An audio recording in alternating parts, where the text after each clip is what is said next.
running backs, however, there are a lot of good options for you. Ronald Jones is the prize, in my opinion, because no Leonard Fournette. I don't care about Le'Veon Bell. Like I said earlier in the show, Ronald Jones is the start of the week as of now. But let's talk about these other guys here. So, Heath, any update from what you've seen on Austin Ekeler? And if he does not practice on Wednesday, would you be running to get Justin Jackson, whether Ekeler is on the COVID-19 list or not, just they're being safe and maybe keeping away?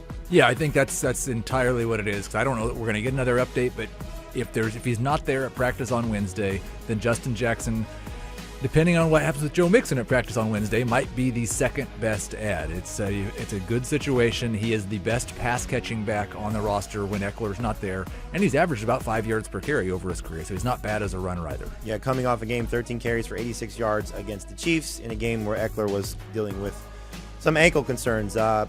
Adam, let's talk about Samaje Perine, because we're going to find out if Joe Mixon was able to practice on Wednesday dealing with that ankle injury.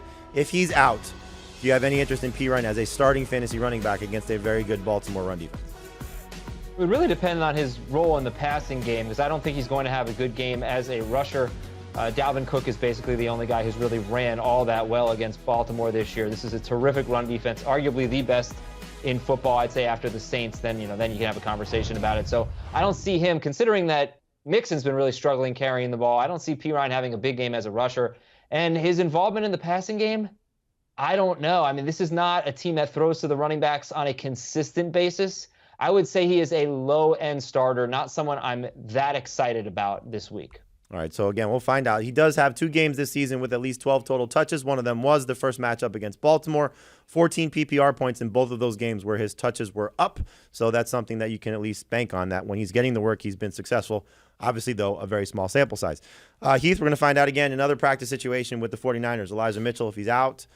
Jeff Wilson will start once again. He's coming off an amazing game against the Falcons, but it was the Falcons. Much tougher competition Thursday against the Titans. Where are you at with Jeff Wilson? I think he's more of a high-end touchdown-dependent flex, maybe a borderline number 2, depending on how desperate you are for a running back. But I could absolutely see, we saw earlier in the year, I think it was 18 carries for 61 yards or something, and nothing in the passing game. That's a real possibility if there's no Mitchell.